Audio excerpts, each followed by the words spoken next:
Okay, friends, you should have flipped your paper over on the back and you should be on day 104. Now, I forgot to say this on the last paper, but if you did not put your name on the top of your page, please make sure you put your name on the top. It's the very first thing we do every single time we have a piece of paper. So go ahead and make sure your name is at the top of your paper.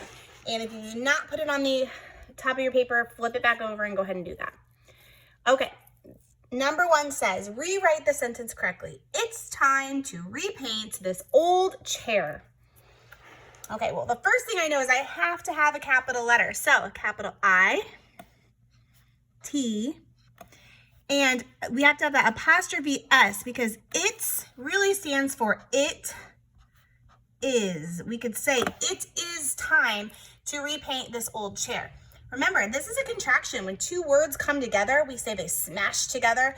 Something comes out, and the letter that fell out was this I. So the I comes out and apostrophe goes in its place, and now we have the contraction it's. It's time. Time only has one M, just like lime and grime and slime and dime. It's time to repaint. That's one word. Repaint has the prefix. The prefix re, it goes in front of paint. It means to do it again, to go back and do it again. It's time to repaint this old chair. And make sure you have a period at the end. Make sure I can see that period on your paper when you turn it in for me, okay? All right. Number 2 says, circle and write the word that has the same vowel sound as the picture. Okay, if you look closely, this is actually a drill. Okay, so we need to find a word that has in it. So sting, crisp, time. Crisp sounds like drill. Crisp. To I, it's going to have a long I in it, to I. So we have ick, the ink, and chime. So if you said chime, you are correct. Chime rhymes with to I, or has not rhymes. It has that same vowel sound, the long I. Okay. So here's the word grime again. Dirt that covers something. It says, what is the best way to clean up grime? Use lots of soap and water. You might have said something else, but use lots of soap and water. Not a complete sentence. So I don't have to have a period at the end of this. Just kind of a thought. Okay, let's take a look at this prefix re. We saw that in the top where it says repaint. So re, the prefix means back or again. So refill would mean to go back and fill it again. So re would be the prefix. Fill is the base word. It's the word that you see inside the full complete word. Okay, and the definition, refill means to fill again, right? If I'm going to refill something, I'm going to fill it again. Okay, let's do some math. 6 minus 2. Let's put 6 in our head. Count back 2, 6, 5, 4. 36 minus 2 would be 34.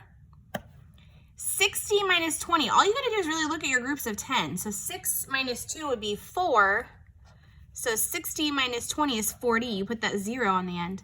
Now this has 2 zeros, so I'm going to have to use 2 zeros. So 6 minus 2 again is 4, but there's 2 zeros. So 600 minus 200 equals 400. Isn't that kind of fun how numbers work like that? All right. It says write numbers to make each statement true. So 45 is greater than something. Now this can be anything you want as long as 45 is greater than the number you're choosing. So I'm going to put 38.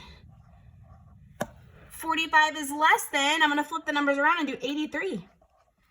Okay, you can pick whatever you want, just as long as it makes the sentence true, or the statement true. 98 is greater than 89, and 98 is less than 108. Okay? Number 7 says, at the bakery, 7 pies can fit on a shelf. How many pies can fit on 10 shelves? Now, you can make an array where you have 10 pies on 10 shelves. That's probably going to take up a lot of space. Or we can count by tens 10 times. So what we're doing is we're actually doing multiplication here. 10 pies can fit on 10 shelves. So let's count by 10 times. Here we go. Ready?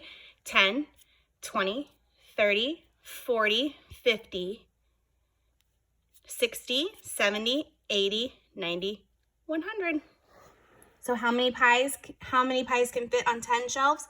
100. Make sure you have your unit. 100 pies. You always have to have your unit. That makes me go bonkers if it's not there.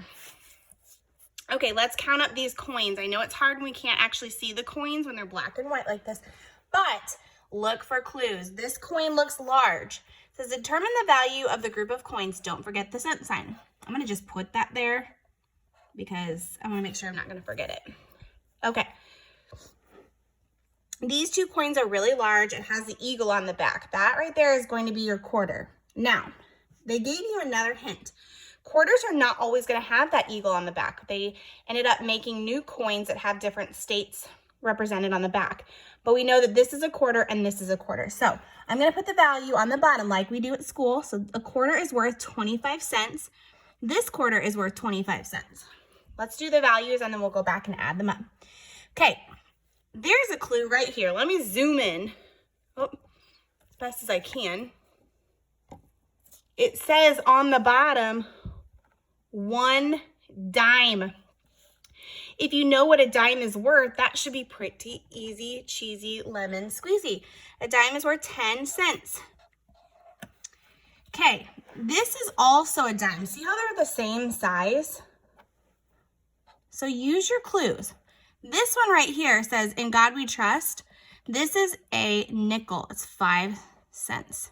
All right, so now let's add up the money. So 25 plus 20, 2 quarters are half of a dollar, right? If there's 4 quarters, 2 of them would be half. So 25 plus 25 is 50. Now we're just gonna keep counting by tens. So 50 plus 10 more, 60, 70, 80, and now we're gonna switch into fives, 85 cents. Easy peasy. Lemon squeezy. Please make sure you're practicing your coins at home with real coins. All right. If you did not follow along with me, make sure you go and you're double checking your work hopefully now. And just know, boys and girls, that you can always do your morning work with me by watching this video, or go ahead and give it a try yourself. All right, go ahead and click next and move on to the next thing.